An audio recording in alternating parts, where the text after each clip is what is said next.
Hi friends, welcome to নির্ভয় education BM series channel. তো আজকের ভিডিওতে আমরা বাংলা ব্যাকরণের কথা বলবো। এই বাংলা ব্যাকরণের ও বাংলা ব্যাকরণ, বাংলা ব্যাকরণ ও বাংলা ব্যাকরণের মানে ব্যাকরণ ও বাংলা ব্যাকরণের মধ্যে কিছু পার্থক্য এবং ব্যাকরণের আলোচ্য বিষয় নিয়ে আমরা আজকের ভিডিওতে কথা বলবো।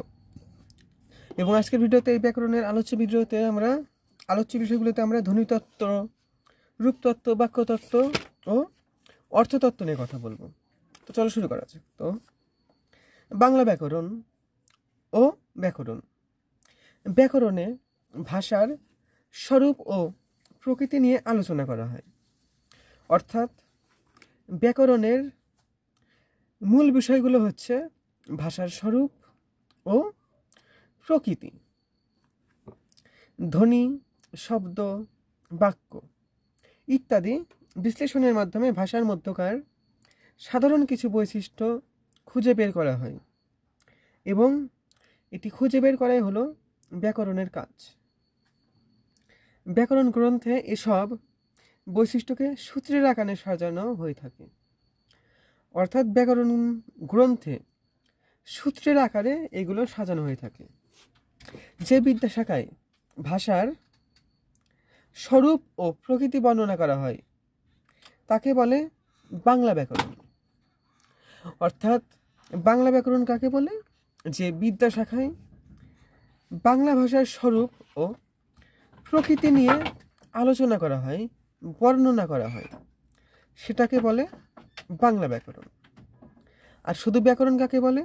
যেখানে ভাষার স্বরূপ ও প্রকৃতি নিয়ে আলোচনা করা হয় তাকে বলা হয় শুধু ব্যাকরণ। এখন আমরা জানবো যে প্রথম বাংলা ব্যাকরণ প্রকাশিত হয় কত সালে? 1743 সালে প্রকাশিত হয়, যেটা ছিল পর্তুগিজ ভাষায়। প্রথম বাংলা ব্যাকরণ প্রকাশিত হওয়ার পর্তুগিজ ভাষায় যে প্রকাশিত হয় 1743 সালে, এর লেখক ছিলেন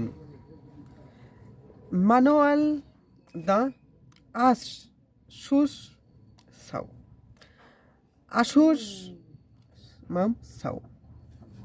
তার বাংলা পর্তুগিজ অভিধানের ভূমিকা অংশ হিসেবে তিনি এটি রচনা করেন। এরপরে 1778 সালে প্রকাশিত হয় নাথানিয়েল ব্রাসি হ্যালহেড প্রণীত ইংরেজি ভাষায় রচিত পূর্ণাঙ্গ একটি বাংলা ব্যাকরণ। অর্থাৎ আমরা বলতে পারি যে দুই ধরনের বাংলা ব্যাকরণ প্রকাশিত হয়েছে। প্রথমটি প্রকাশিত হয়েছে 1743 সালে এবং দ্বিতীয়টি প্রকাশিত হয়েছে 1778 সালে। এবং এরপরে এই বইটির নাম হয়েছে a grammar of the Bengal language. 1801 সালে উইলিয়াম কেরি এবং 1826 সালে রামমোহন রায় ইংরেজি ভাষায় আরও দুটি উল্লেখযোগ্য বাংলা ভাষা রচনা করেন, বাংলা ব্যাকরণ রচনা করেন। 1833 সালে প্রকাশিত রামমোহন রায়ের গৌড়ীয় ব্যাকরণ বাংলা ভাষায় রচিত প্রথম বাংলা ব্যাকরণ।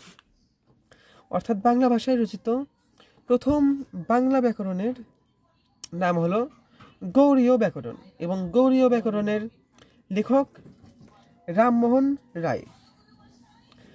এখন আমরা ব্যাকরণ ও বাংলা ব্যাকরণের সম্পর্কে জানলাম। এখন ব্যাকরণের আলোচ্য বিষয় নিয়ে আমরা কথা বলবো। ভাষা হলো বাক্যের সমষ্টি। বাক্য গঠিত হয় শব্দ দিয়ে, আবার শব্দ তৈরি হয় ধ্বনি দিয়ে। এদিক থেকে ভাষার ক্ষুদ্রতম উপাদান হলো ধ্বনি। ধ্বনি কি? ভাষার ক্ষুদ্রতম উপাদান। এই ধ্বনি, শব্দ, বাক্য প্রত্যেকটি অংশই ব্যাকরণের আলোচ্য বিষয়। অর্থাৎ শব্দের ও বাক্যের বহু ধরনের অর্থ হয়, সেসব অর্থ নিয়েও ব্যাকরণে আলোচনা করা হয়। ব্যাকরণে এসব আলোচ্য বিষয় বিভক্ত হয় অন্তত 4টি ভাগে। অর্থাৎ ব্যাকরণের আলোচ্য বিষয় কয় ভাগে বিভক্ত করা যায়? 4 ভাগে বিভক্ত করা যায় ব্যাকরণের আলোচ্য বিষয়।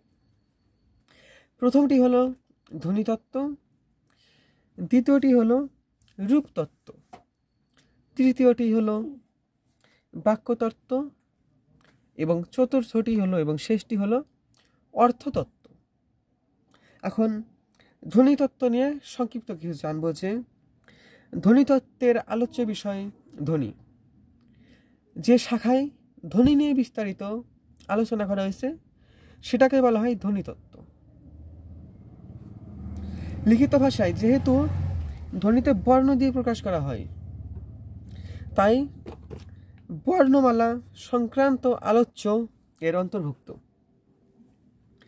ধ্বনিতত্ত্বের মূল আলোচ্য বাকযন্ত্র, বাকযন্ত্রের উচ্চারণ প্রক্রিয়া বা পদ্ধতি, ধ্বনির বিন্যাস, স্বর ও ব্যঞ্জন বর্ণের বা ব্যঞ্জন ধ্বনির বৈশিষ্ট্য, ধ্বনিদল ইত্যাদি। এইগুলো হলো ধ্বনিতত্ত্ব সম্পর্কে কিছু তথ্য। এখন আমরা রূপতত্ত্ব নিয়ে কথা বলবো। রূপতত্ত্বর শব্দ ও তার উপাদান নিয়ে আলোচনা করা হয়। অর্থাৎ রূপতত্ত্বের মূল বিষয় হলো শব্দ এবং শব্দের উপাদান। এই আলোচনায় বিশেষ্য, সর্বনাম, বিশেষণ, ক্রিয়া, ক্রিয়া বিশেষণ ইত্যাদি স্থান পায়, জায়গা করে নেয়। বিশেষ গুরুত্ব পায় শব্দ গঠন প্রক্রিয়া। এখন আমরা বাক্যতত্ত্ব নিয়ে কথা বলবো। বাক্যতত্ত্বে বাক্য নিয়ে আলোচনা করা হয়।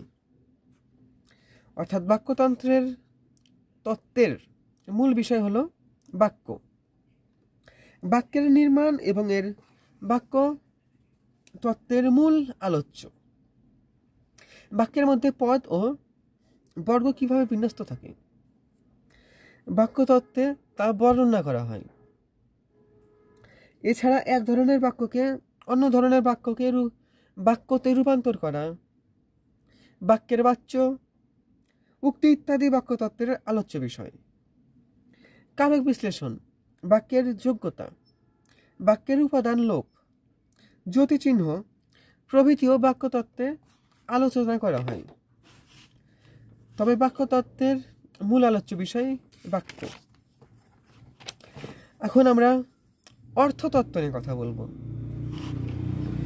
ব্যাকরণের যে অংশে শব্দ, বর্গ ও বাক্যের অর্থ নিয়ে আলোচনা করা হয় সেই অংশের নাম অর্থতত্ত্ব। একে বাগর্থতত্ত্ব বলা হয়। অর্থাৎ অর্থতত্ত্বকে আবার আমরা বলতে পারি বাগর্থতত্ত্ব। এই অর্থতত্ত্বের মূল বিষয়গুলো হলো শব্দ, বর্গ, বাক্যের অর্থ, বিপরীত শব্দ, প্রতিশব্দ, শব্দজোড়, বাগধারা প্রভৃতি বিষয় অর্থতত্ত্বের অন্তর্ভুক্ত। এছাড়া শব্দবর্গ ও বাক্যের ব্যঞ্জনা নিয়ে ব্যাকরণের এই অংশে আলোচনা করা হয়ে থাকে। তো গাইস, আজকের ভিডিওতে এই পর্যন্তই। তো আজকে আমরা বাংলা ব্যাকরণ ও ব্যাকরণ নিয়ে কথা বলছি এবং ধ্বনিতত্ত্ব, রূপতন্ত্র, বাক্যতন্ত্র ও অর্থতত্ত্ব নিয়ে কথা বলছি। তো এই পরবর্তী ভিডিওগুলোতে আমরা ভাষার রীতি ও বিভাজন নিয়ে আলোচনা করব। তো গাইস, আজকের ভিডিওতে এই পর্যন্ত। তো ভিডিওটি কেমন লাগলো তোমরা কমেন্ট করে জানাও। ভালো লাগলে অবশ্যই লাইক ও শেয়ার করে দেবো এবং সাবস্ক্রাইব করো নির্ভয় এডুকেশন PM3 চ্যানেল।